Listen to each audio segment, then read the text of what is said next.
Bonjour, bonsoir, cher capitaine. Je vous remercie d'être là au rendez-vous à nouveau de Rencontres inspirantes, la force d'un rêve, d'un projet.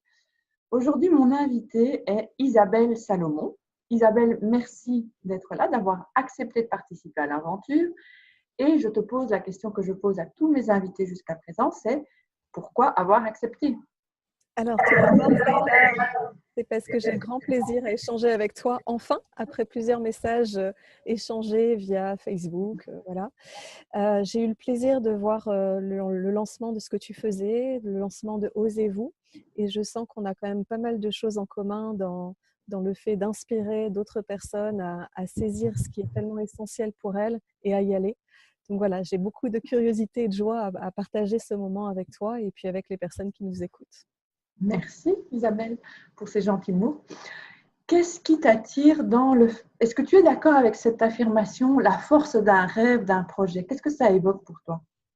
Alors pour moi, ça évoque un mouvement de vie qu'on a à l'intérieur de nous qui, à certains moments, va nous réveiller parce que la plupart d'entre nous, on a choisi des trajectoires qui étaient parfois imposées par la société, par nos parents, par des idées auxquelles on tenait. Et puis un jour, on est comme bouleversé, et c'est pas toujours confortable, hein, bouleversé par un mouvement à l'intérieur de nous qui nous emmène vers autre chose.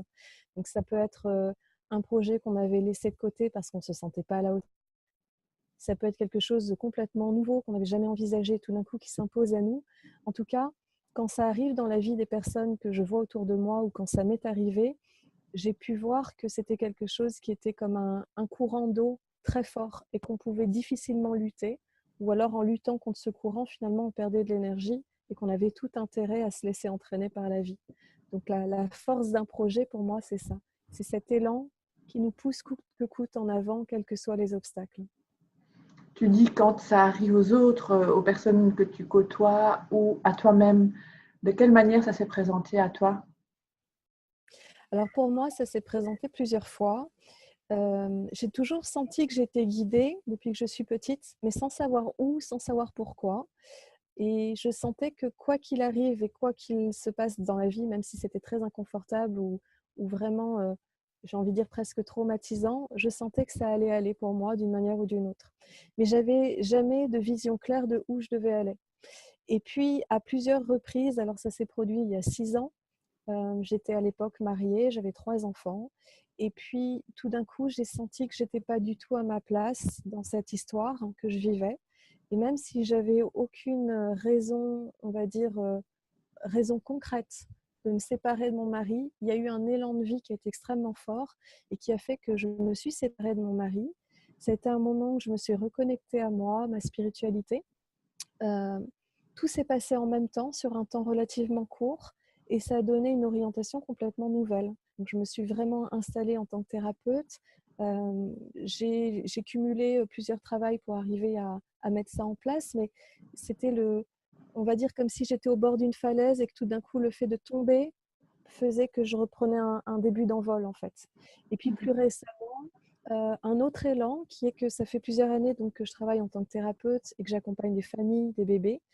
Et à force d'écouter les âmes des bébés, des parents, je commence à avoir un aperçu un peu clair, comme un puzzle qui s'est mis en place.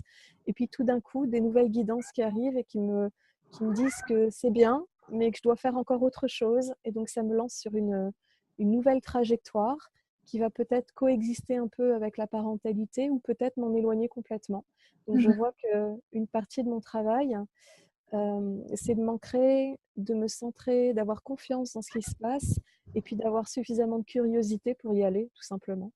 Parce qu'après tout, on est peut-être sur Terre pour expérimenter et jouer, alors on va jouer un nouveau jeu. C'est parti.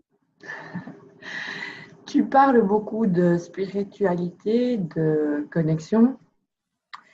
Un de mes entretiens était avec un journaliste fort connu ici en Belgique pour une émission tout aussi appréciée qui m'a fait cette remarque, à savoir que il n'y avait que les personnes qui étaient dans le développement personnel qui se posaient ce type de questions d'être en connexion, d'être est-ce qu'on est au bon endroit, est-ce qu'on fait vraiment un truc qui nous plaît, un job qui nous plaît, qui nous épanouit, toutes ces questions de développement personnel qu'il n'y avait que les personnes du développement personnel, du bien-être, de la spiritualité qui se les posaient. Donc, tu parles de guidance, tu parles de connexion. Ce sont des termes qui vont peut-être faire peur à une partie de la population. Comment est-ce que tu peux, je vais jouer sur les mots, te connecter à ces personnes-là et parler leur langage pour qu'ils se reconnaissent dans ce que tu vas dire, dans ce que tu vas nous raconter, dans ce que tu vas nous partager, pour que même si ces personnes ne sont pas dans le développement personnel, elles vont pouvoir avoir cette réflexion de est-ce que je fais ce que j'ai envie de faire? Est-ce que ce que je fais me plaît? Comment est-ce que tu vas pouvoir leur raconter ça? Alors, c'est très simple, hein, parce qu'effectivement, dans le développement personnel, on a un vocabulaire pour décrire cette sensation. Mais la plupart des personnes que je côtoie, moi, ne sont pas du tout dans le développement personnel. Et la plupart ne seraient jamais venus me trouver s'ils n'avaient pas eu un enfant. Et en général, ce sont leurs enfants, leurs bébés qui les amènent vers moi. Donc, c'est souvent des enfants qui pleurent beaucoup, ne dorment pas la nuit, des enfants qui ont des problèmes à s'alimenter. Et parce que, comme tous parents, ils sont en amour avec leur enfant, ce sont des parents qui vont chercher des réponses. Et ça peut être des réponses qui sont à tous les niveaux, au niveau physique, au niveau émotionnel, et parfois on va beaucoup plus loin. Et quand je discute avec ces personnes, assez fréquemment, elles vont parler de leur travail, qui est un travail considéré comme un travail normal, dans des bureaux, pourquoi pas dans des maintenances, sur des chantiers. On peut avoir des personnes qui sont esthéticiennes, enfin, tout un panel de la population qui n'est pas spécialement attirée par le développement personnel. Et ces personnes, souvent, quand elles sont là, quand elles sont posées, elles me racontent qu'elles se sentent aussi parfois en décalage, en fait. Elles ont parfois envie de faire autre chose et elles se sentent prises au piège dans un rythme de vie qu'on a dans la société. Et pour certaines, ça leur convient, mais il y a toujours un petit oui mais. Et c'est ce oui mais qui est cette sensation qu'on peut être appelé ailleurs. Donc effectivement, on n'a pas besoin de grands mots. Je parle de guidance parce qu'il y avait ce oui mais qui était toujours là, qui me disait que tout allait bien se passer et qu'en même temps, il fallait que je continue à rechercher. Mais avant d'être dans le développement personnel, j'ai fait des études pour être designer, donc c'est pas vraiment à côté. Voilà, j'ai été hôtesse d'accueil également. Donc des métiers tout à fait classiques en entreprise où il n'y a pas nécessairement ce vocabulaire. Donc pour me connecter aux personnes qui ne sont pas favorables ou habituées à ce type de termes, en fait, c'est très simple. On parle de nos besoins humains. Et dans nos besoins humains, il y a des besoins d'évolution, il y a des besoins de réalisation, il y a des besoins de partage, des besoins de communion parfois, des besoins de compréhension. Et tous ces besoins humains sont la base du cheminement que tout être humain fait, qu'il soit dans le développement personnel ou pas. Et quand on donne un espace à ces personnes pour juste se mettre en connexion avec leurs besoins, souvent, ce qui va apparaître, c'est de la créativité. Et la créativité, ça n'a rien à voir avec le fait, enfin, ça n'a rien à voir. Ça peut avoir avec le fait d'être un artiste ou non. La créativité, c'est la capacité dans notre vie, que ce soit dans notre travail, en faisant de l'art, de la couture, avec les enfants, en cuisinant, notre capacité sur l'instant à introduire de la nouveauté, une nouvelle façon de faire. Par exemple, sur une recette de cuisine, c'est cet élan qui va nous dire bah, tiens, je vais mettre un peu plus de ci, un peu plus de ça, et je vais voir ce que ça fait. Donc, il y a une part de création, puis il y a une part de curiosité qui nous permet de changer les choses au fur et à mesure et se les approprier. Donc, c'est ce besoin de créativité-là qui va nous permettre d'écouter peu à peu vers où on a envie d'aller ou ce qu'on a envie d'expérimenter dans la vie, qu'on soit dans le développement personnel ou pas. Voilà. Merci pour cette réponse très très claire. J'espère qu'elle donnera des éclaircissements aux personnes qui nous écoutent. Ceci étant, en tant que petite fille, est-ce que tu as eu des rêves? Quels étaient-ils? Quelle forme avaient-ils? Et au jour d'aujourd'hui, est-ce que tu as l'impression d'en avoir changé de bout à bout ou plutôt qu'ils ont pris une autre forme? Que ce sont les mêmes rêves, mais avec une autre forme, les mêmes contenus, mais avec une autre forme. Alors, je suis toujours interpellée, tu sais, quand on dit dans certains livres, émissions de développement personnel qu'il faut se souvenir de ses rêves de quand on était petit et puis les prendre et les réaliser. Je trouve ça très chouette et en même temps, quand moi, je regarde les rêves que je faisais, je suis un peu perplexe en fait parce que c'est pas tout à fait ça. Quand j'étais petite, moi, je voulais être la société protectrice des animaux à moi toute seule, enfin moi et ma sœur. D'accord. Donc tout ce qui me passionnait, c'était de sauver les animaux, c'était d'imaginer des refuges, c'était de m'investir pour sauver les animaux sauvages en voie d'extinction. Et si j'avais rêvé ma vie, j'aurais rêvé, tu vois, d'avoir une caméra pour les filmer, enfin de faire des choses comme ça, tu vois, aventurière qui sauvait les animaux, c'était assez mon truc. J'avais une part de magie aussi parce que je jouais beaucoup à faire des potions de sorcière, des choses comme ça. Je crois que c'était pas du tout le cas dans ma famille. Ils n'étaient pas fermés, mais ils n'étaient pas spécialement ouverts à la spiritualité. Mais je crois que je croyais un peu quand même dans les choses invisibles, même si elles étaient pas présentes et manifestées autour de moi, en tout cas dans mon univers proche. Donc c'est difficile de dire en quoi j'ai pu réaliser ce en quoi je croyais, parce que aujourd'hui, même si j'adore les animaux, j'ai toujours pas de caméra au point pour aller les filmer. Je m'investis de temps en temps, mais je signe pas toutes les pétitions existantes sur la Terre et je ne donne pas tout mon argent non plus pour ça, à ma grande honte. Ça y est, c'est un coming out.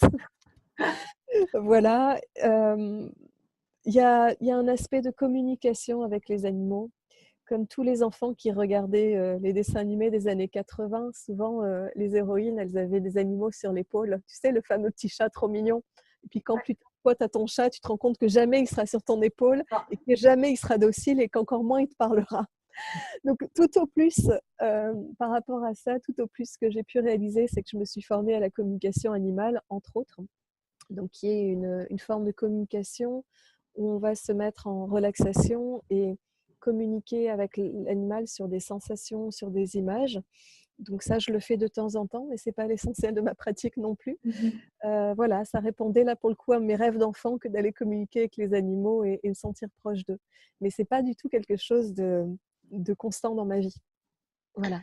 Donc, tu ne vois pas nécessairement un fil conducteur des émotions, des sensations, d'un monde dont tu rêvais plus jeune et un fil conducteur avec ce que tu fais au jour d'aujourd'hui.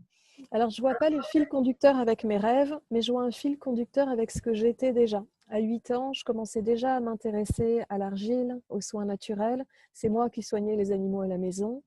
Quand je lisais des magazines comme Les Femmes Actuelles dans les salles d'attente, j'intégrais immédiatement tout ce qui avait trait aux plantes, à l'homéopathie, à des choses de guérison.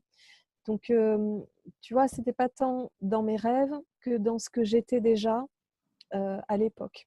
J'ai commencé à apprendre à masser quand j'avais 8-9 ans parce que mon père avait fait un peu de yoga avec un sage hindou puisqu'on vivait à l'île de la Réunion. Et il me l'a montré une fois et déjà, je l'avais dans les mains, le fait de pouvoir masser de façon intuitive. Donc, c'était des choses qui étaient déjà présentes en fait. Donc, dans mon cas, j'ai plutôt l'impression qu'il y avait quelque chose qui était présent et que mon cheminement ne vient que réveiller, rappeler ce que je sais faire ou ce qui est intuitif chez moi. C'est pas pour autant que ça me demande pas de travail, hein, mais On est il y a d'accord. quelque chose qui se réveille. Avec un passage designeuse, hôtesse d'accueil. Donc, finalement, un rêve, est-ce qu'on pourrait dire que c'est quelque chose que l'on porte? Pas nécessairement une projection, mais quelque chose que l'on porte en soi, quelque chose qui nous anime, qui nous nourrit euh, et que l'on peut soit développer dès le départ, soit qui s'endort, jusqu'à ce qu'à un moment donné, XY, suite à un événement, le plus souvent, à une compréhension, à une douleur, une souffrance, où on sent comme un désaccord et on se pose des questions et on se souvient. Alors, je pense que on va dire que dans notre essence, c'est comme si on avait plein de graines de rêve. Il n'y en a pas qu'un, il y en a plein. Il y a des valeurs, il y a des choses qui nous font vibrer. Et moi, dans mon rêve de sauver les animaux, il y avait le rêve d'avoir quelque chose de paisible, d'apaisé avec les animaux, qu'ils soient en liberté. Donc cet aspect de liberté est important. Et puis tout ce qui était soins naturels, qui vraiment faisait déjà partie de moi, c'est des choses qui ne m'ont pas quittée, qui se sont réveillées à la naissance de ma première fille il y a 14 ans. Et en fait, même dans hôtesse d'accueil et designer, j'ai pu trouver le fil conducteur. Mon fil conducteur à moi, c'est la communication et le fait de répondre aux besoins de l'autre. Que ce soit un animal, que ce soit une personne, un bébé, il va y avoir une part de moi qui va se mettre au diapason pour proposer des solutions et proposer des pistes. Quand j'étais designer, ça s'appelait des cahiers des charges, où donc il y avait des paramètres qui étaient donnés. Et mon travail, c'était de dessiner, de trouver un concept qui permettait d'intégrer le tout. En tant qu'hôtesse d'accueil, c'était d'être à l'écoute des personnes que j'accueillais, soit en personne, soit au téléphone, et de les orienter vers les bonnes personnes. Donc il y a souvent cette... En tout cas, moi, je vois qu'il y a un fil conducteur dans tout ce que j'ai fait, même si, par exemple, l'hôtesse d'accueil était au départ juste un petit job qui me permettait d'aller récupérer mes enfants très tôt à l'école ou à la crèche. Mais il y avait un sens là-dedans aussi, en fait. Voilà, le sens. On peut avoir un job qui, de l'extérieur, semble anodin, semble très administratif, peu intéressant, peu créatif, et pourtant, dès le moment où on lui donne du sens, ou qui nous correspond, c'est beaucoup plus facile à vivre. Oui, et même quand tu vis un job qui ne te plaît pas du tout, que tu as choisi parce que tes parents l'ont imposé, parce que quelqu'un t'a obligé à faire ça, et ben même dans ce cas-là, quand tu regardes bien, tu vois qu'il y a des besoins qui ont été nourris, par exemple des besoins de respecter la filiation, des besoins d'harmonie pour qu'il n'y ait pas de dispute dans la famille, des besoins d'apprentissage peut-être, des besoins de montrer qu'on est capable de gagner de l'argent par soi-même. Il y a plein de besoins qui sont nourris, même si le job en lui-même n'est pas agréable. Et le fait d'arriver à voir ce qui a été nourri et ce qui ne l'a pas été peut permettre du coup de faire une sorte de récapitulation et de se permettre de tourner la page pour passer à autre Voilà. chose. Une fois qu'on apprend de toute façon tous les jours dans tout ce qu'on vit, dans tout ce que l'on traverse, à partir de là, on est à l'écoute de ce qui est rempli et de ce qui est vide. Et puis on passe à l'étape suivante pour continuer de se remplir, pour continuer d'apprendre, de grandir, d'évoluer en fait. Oui, tout à fait. Par rapport à ces rêves et par rapport, tu parlais des besoins que l'on a pu combler, pas nécessairement nos besoins, mais des besoins de nos parents, parce qu'eux n'ont pas pu étudier ou parce qu'ils n'ont pas pu aller aussi loin que ce qu'ils nous ont poussé à atteindre très souvent. Les normes de la société, etc. etc. Comment faire, comment tu as fait pour trouver ce qui t'appartenait et à partir de là, oser. Tu nous as dit, tu t'es séparée de ton mari il y a 6 ans sans avoir nécessairement de raison concrète. J'entends certaines personnes, j'imagine déjà certaines personnes se dire enfin, comment est-ce possible? Comment as-tu fait pour te détacher du regard des autres? Parce que c'est souvent un frein.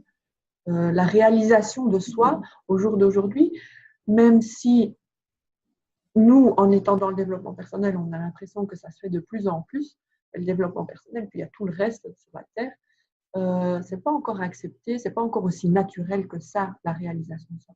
Alors, comment as-tu fait pour te détacher du regard des autres? Alors, je ne sais pas comment indiquer les étapes. C'est assez compliqué de récapituler ça. À l'époque, j'étais en formation, moi, pour commencer mon cheminement de thérapeute et d'accompagnante.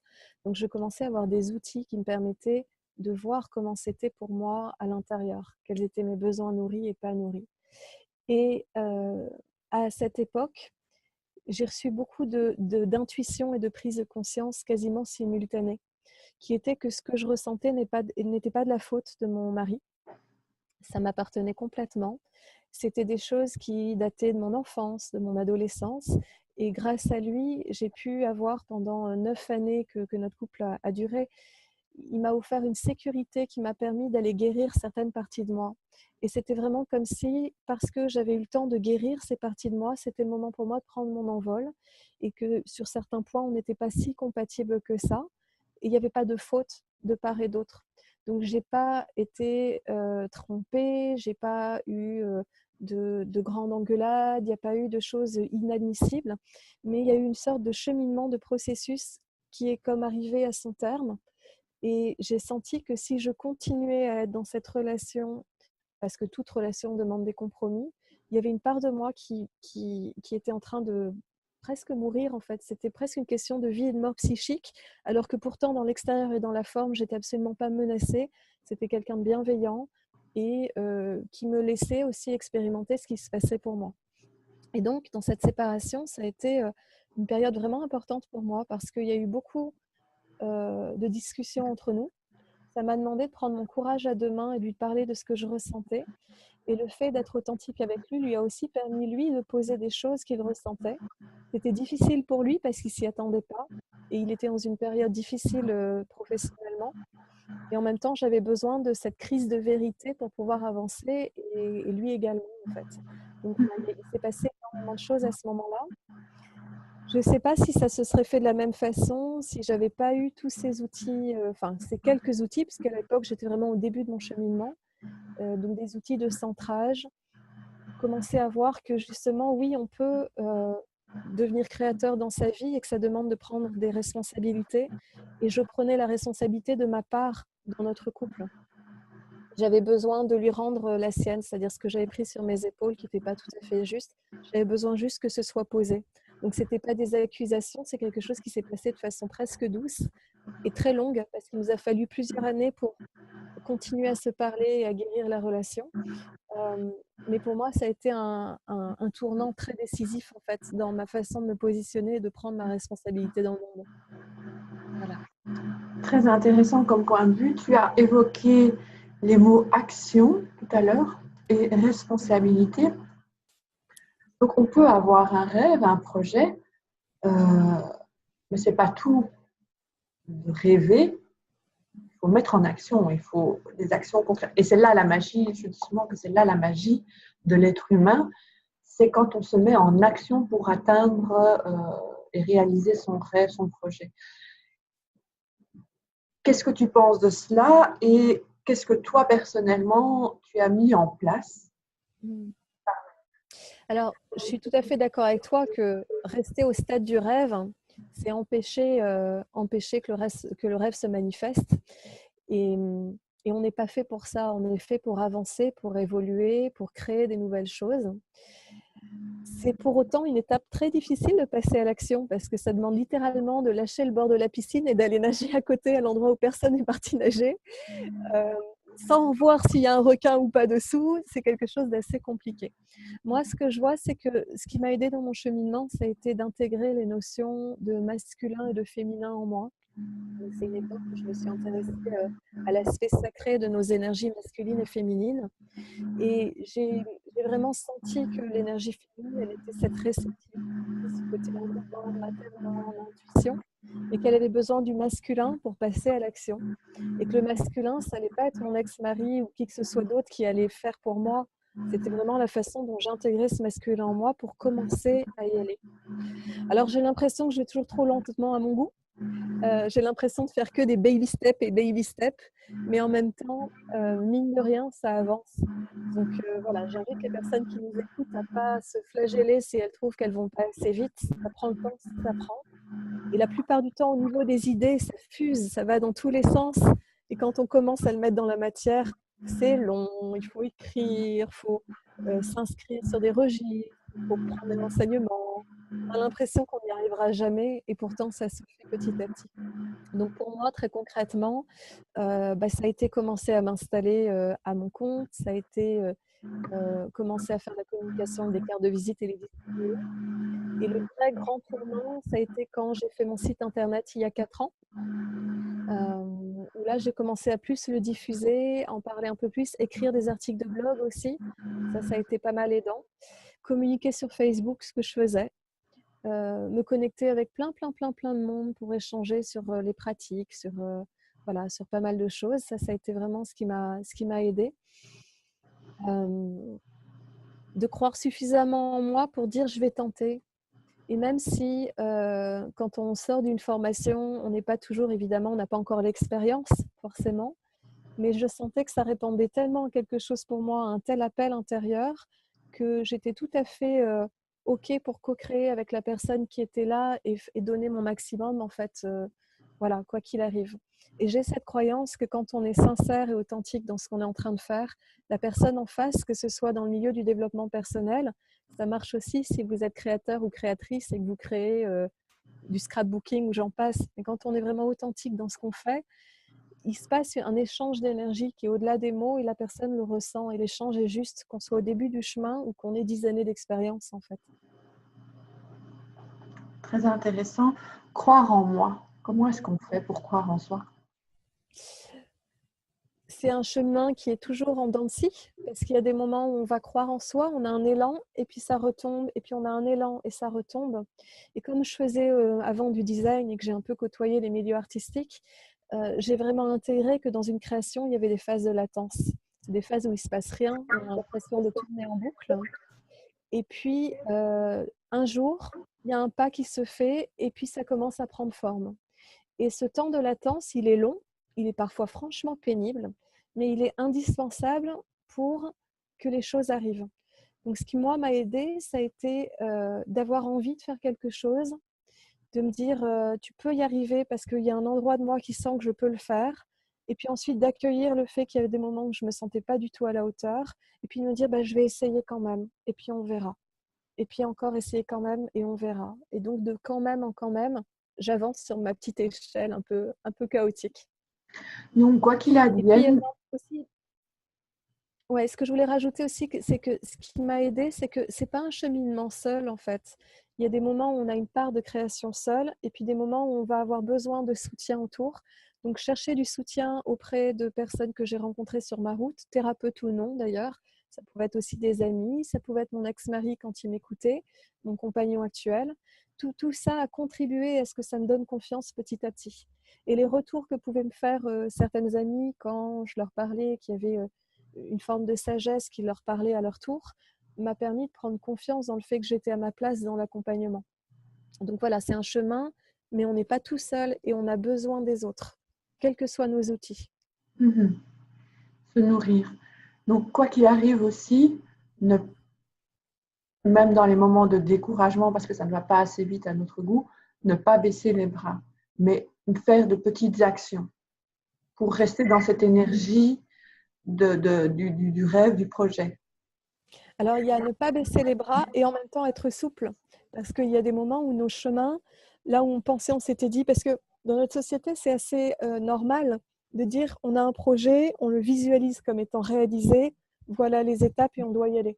Et moi, personnellement, chaque fois qu'on m'a dit où est-ce que tu t'imagines dans 1 an, 5 ans, 10 ans, en fait, il n'y a pas meilleur moyen pour me tétaniser sur place que de me poser cette question-là, parce que dans mon cas à moi, ma créativité, elle se fait dans l'instant et jamais avec une image d'épinal à atteindre. Donc ce que je vois, c'est qu'il faut quand même une part de souplesse pour accepter que parfois, on ne sait pas tout à fait où on va, mais on sent qu'on a envie d'aller dans telle ou telle direction parce qu'il y a quelque chose qui vibre, il y a une curiosité qui s'est créée.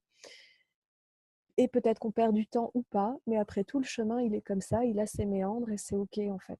Donc il y a Donc, aussi de la souplesse. donc, plus que la destination finale, c'est le chemin. Ouais. En tout cas, pour moi, c'est sûr. Et je suis très admirative, par contre, des personnes qui, elles, ont une image très claire, qui arrivent à faire des business plans, qui arrivent à... Waouh, moi, je suis très en admiration. J'essaye régulièrement, mais c'est pas aussi précis que ces personnes-là, quoi. Ah non, moi, le mot business plan, déjà, ça me paralyse. Mais ce qui est intéressant, c'est que plus que la destination, c'est le chemin.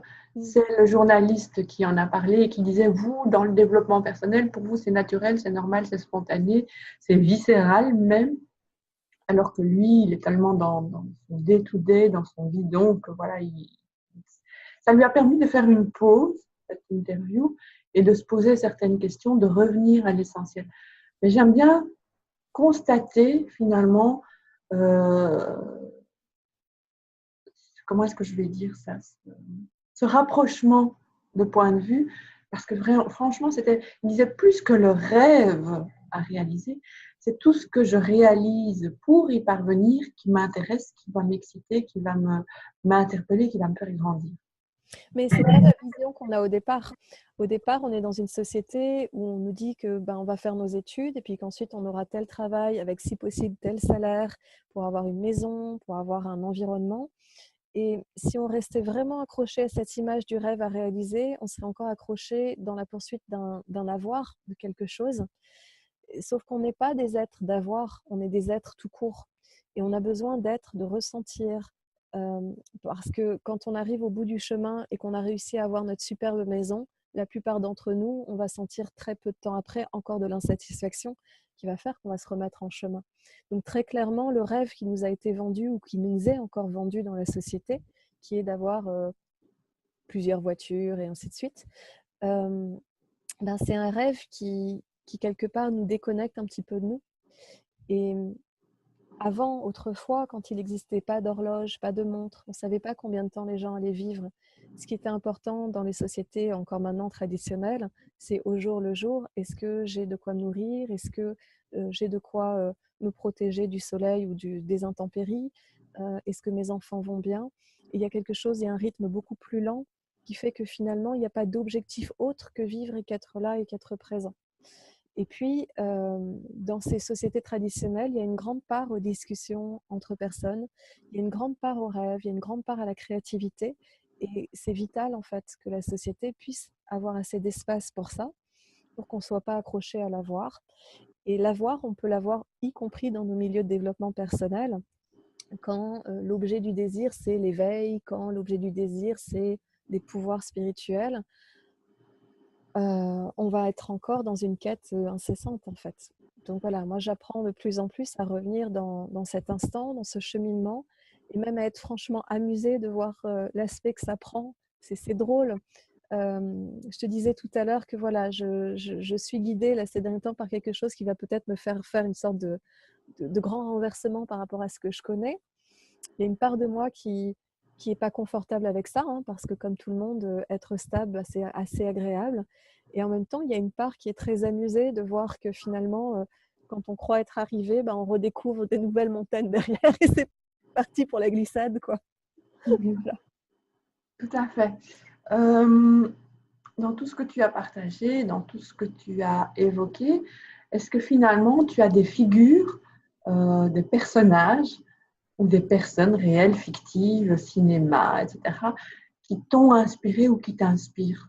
Alors pour moi, il y en a une, enfin il y en a deux en particulier. Alors la première qui est très connue, c'est Marshall Rosenberg, qui est la personne qui a créé la communication non violente. Et chaque fois que je lis ou que j'écoute Marshall Rosenberg dans des interviews, ça vibre tellement, c'est tellement juste, c'est tellement précis, c'est tellement simple et compliqué à la fois que je suis en totale admiration, résonance avec son travail. Et je trouve vraiment que ce qu'il a réussi à créer est au service de la communication entre les humains, est au service aussi de cette réalisation personnelle qui peut toucher toute personne, qu'elle soit ou non dans le développement personnel, puisqu'il s'agit de communiquer de façon authentique. Et puis la deuxième personne, c'est une personne qui ne sait même pas à quel point elle m'a inspirée. C'est une sage-femme mexicaine traditionnelle qui m'a formée aux soins Rebosso il y a plusieurs années. Le soin Rebosso, c'est un soin qu'on offre aux mamans qui ont accouché. Et Angelina venait en France pour nous montrer ça. Et elle m'a pris dans ses bras pour me saluer parce qu'au Mexique, on prend très facilement les gens dans les bras, contrairement à la France.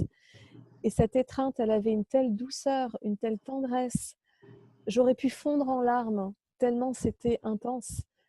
Et c'est comme si dans cette étreinte, j'avais reçu tout l'amour que j'aurais rêvé de recevoir enfant. Il y avait quelque chose à la fois simple et enfantin parce qu'elle n'était pas du tout dans une intention de me donner tout ça, elle était juste en train de me saluer. Mais pour moi, ça m'a fait une sorte de reconnexion à quelque chose de très précieux pour nous, de l'ordre du féminin, de l'aspect maternant, voilà. Et j'ai très régulièrement des pensées pour elle et je m'inspire, je me nourris de cette sensation que j'ai eue pour travailler avec les personnes. Donc, on n'a pas nécessairement besoin d'avoir... les personnes inspirantes n'ont pas nécessairement besoin d'être célèbres, connues, riches pour réveiller en nous quelque chose qui nous fait vibrer, rêver, avancer. Oui, c'est pas forcément, tu vois, des connaissances qui sont transmises ou des choses. Alors, il y a plein de livres, il y a plein d'autres gens, hein, j'adore les lire et c'est superbe, mais cette sensation intime qui est réveillée au fond de moi, elle est particulièrement réveillée quand je pense à Angelina ou à Marshall Rosenberg. où là, il y a quelque chose de très évident. Genre, c'est ça. C'est waouh, c'est ça. Et finalement, ce qui est inspirant pour moi, c'est ce qui est réveillé dans mon corps au-delà même de l'apport extérieur. Mhm. Par rapport aux jeunes aujourd'hui qui sont un peu, ou un peu moins jeunes, qui sont un peu chamboulés par tout ce qui se passe au jour d'aujourd'hui, quels conseils aimerais-tu leur donner pour se réaliser, pour se trouver? Alors moi, j'ai une grande tendresse en fait pour les jeunes que j'observe autour de moi. Ma fille aînée a déjà 14 ans, donc elle arrive dans ces âges où elle va commencer à choisir sa voie. Et je suis très touchée par l'énergie qui se dégage d'eux, parce qu'il y a une part d'eux qui sait ce qu'ils ont envie de faire, et puis il y a des parts qui n'ont pas encore pu s'exprimer par leur éducation, par l'école ou par autre chose. Donc j'ai une confiance totale dans le fait que quand ils vont vraiment écouter ce qui est important, ce qui vibre pour eux, ils vont trouver ce qui est important. Et j'ai juste un regret, moi, actuel, mais là, c'est lié à la société, c'est que les modèles qu'on leur propose, c'est des modèles donc, où on essaye d'avoir un CDI ou d'avoir un job fixe et à plein temps. Et mon observation des personnes que je côtoie, qu'elles soient jeunes ou moins jeunes, c'est que de plus en plus, comment dirais-je, amené à s'adapter, à tester plusieurs choses, tester plusieurs aspects de nous et puis plusieurs travails. Donc, j'aimerais presque que ces jeunes ils aient l'occasion de goûter le fait de pouvoir créer quelque chose par eux-mêmes, faire des erreurs, recréer, avancer, sans qu'on leur vende le projet d'avoir un travail pour toute la vie. Moi, ce que je vois, c'est que dans ma vie, les fois où j'ai été trop en sécurité et que ça devenait presque lénifiant et endormant, comme ça a été le cas en fait avec mon ex-mari, que finalement, ce que moi, en tout cas, je recherchais, c'était pas la sécurité, c'était l'apprentissage, la créativité, il y avait vraiment ces notions-là. Donc moi, je leur souhaite ça, je leur souhaite de pouvoir être connectés à leurs besoins d'apprentissage, à oser suivre des élans qu'ils peuvent avoir, et avec la confiance que quand ils suivent leurs élans, ils vont arriver au bon endroit. Moi, j'y crois vraiment. Donc, c'est pas tant aux jeunes que j'ai envie de donner un conseil qu'à leurs parents, qui est de les écouter, d'être témoins de leur cheminement. Parce que oui, en tant que parents, on a une expérience, mais nos enfants ne sont pas les mêmes que nous. Ils ont des vibrations, des essences, des qualités, des caractéristiques complètement différentes. Et j'invite vraiment les parents à observer comment est leur enfant, leur deuxième, leur troisième, de voir à quel point ils sont différents d'eux et de finalement revenir à l'humilité qui est qu'on ne peut pas choisir leur trajectoire. On peut être là, donner quelques renseignements, les accompagner quand ils nous le demandent, parce que quand ils sont jeunes, ils ne vont pas avoir besoin qu'on leur tienne la main constamment, mais juste être respectueux de cette trajectoire, parce que je crois vraiment que plus on va respecter la trajectoire des personnes, plus on va à terme arriver à un équilibre dans notre société, parce que les personnes feront un travail parce qu'elles le ressentent dans leurs valeurs, parce que c'est juste pour elles, et pas parce qu'il a été imposé. Là, récemment, je discutais avec mon compagnon qui travaille avec plusieurs entreprises, et il m'expliquait que dans une entreprise où les personnes ont un salaire de 5 000 € environ, et dans une autre entreprise où les personnes ont un salaire de 1 000 € environ, finalement, il se heurtait à la même chose, qui était que les personnes n'avaient pas envie de contribuer, n'avaient pas envie de lui envoyer les informations nécessaires à son travail, parce qu'il y a une part d'elle qui est en résistance passive, qui n'est pas contente de son travail. Ce n'est pas lié au salaire, puisque les personnes de chaque côté ont un peu la même attitude, et c'est probablement lié au fait qu'ils n'ont pas assez d'espace dans leur créativité, au travail ou chez eux. Ça, voilà. Mais tout ça pour dire que le salaire n'est pas une finalité. L'important, c'est comment on se sent, et comment on crée et comment on avance. Comment on est en mouvement, en fait. C'est le mouvement. D'accord. Et est-ce que tu penses qu'il arrive un moment dans la vie où on a tout atteint, on a tout réalisé, qu'on n'a plus de rêves, plus de projets, ou alors en avançant en âge, on a de moins en moins d'envie, moins d'idées de projets, on a envie de plus de tranquillité, plus d'être pantouflard, ou sans aucun jugement, mais est-ce qu'en étant jeune, on est plein de telles énergies, on a envie de révolutionner le monde, et puis, je ne sais pas moi, 60, 65, 70 ans, 70 ans chez vous les Français, on se dit oui, cool, tranquille. Les rêves, c'est pour les jeunes. Moi, je pense pas que le rêve s'arrête avec l'âge, en fait. Parce que pour moi, être en vie, c'est être en mouvement. Et comme je disais, dans la vie, on a des mouvements d'accélération et ça se ralentit, accélération et ça se ralentit. Et la seule différence, c'est que le corps, quand on est jeune, est plein de vitalité, donc va être physiquement capable de réaliser des choses actives. Et puis, en fin de vie, éventuellement, parce que je ne suis même pas sûre que ce soit une fatalité que le corps soit fatigué, mais éventuellement, il va avoir de la fatigue. Et dans ces cas-là, la découverte, elle va se faire dans la profondeur. Pour les personnes qui nous écoutent et qui pratiquent peut-être parfois des méditations, des micro-méditations ou du yoga, ou même juste contempler la nature et être tout d'un coup mais époustouflé par un coucher de soleil ou la forme d'un arbre, ce moment-là, c'est un moment où le temps n'existe pas et où tout d'un coup, il y a quelque chose de très plein et de très profond. Et je pense que les personnes âgées, en avançant, elles vont de plus en plus dans cette profondeur et elles ont régulièrement des projets parce que l'esprit est illimité et continue à créer constamment.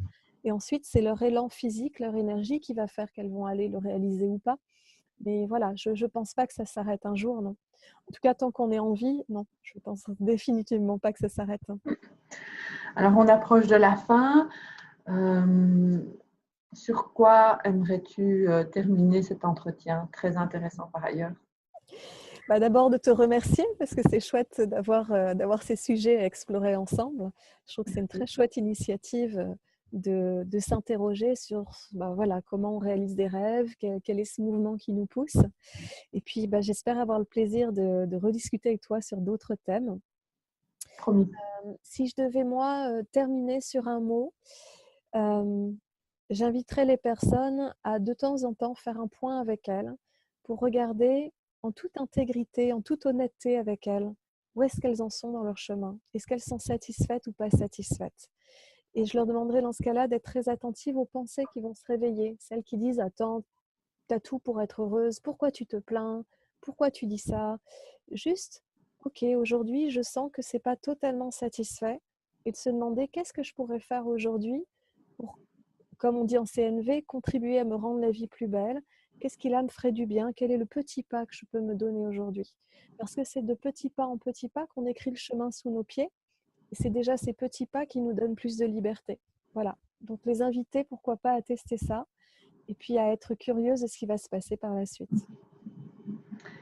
Isabelle Salomon, un grand merci pour cet entretien super riche, super intéressant, super interrogatif de soi-même, de se remettre en question. Cher capitaine qui nous avez suivis, j'espère que cela vous a apporté des pistes de réflexion. Si vous avez des questions pour Isabelle, mais vous aurez vu ses coordonnées apparaître à l'écran. Sinon, vous pouvez prendre contact avec moi, je ferai suivre. Si vous avez des questions par rapport à cet entretien, n'hésitez pas à laisser vos commentaires sous la vidéo. Et puis, je vous dis à très bientôt pour une prochaine rencontre inspirante. Isabelle, au revoir.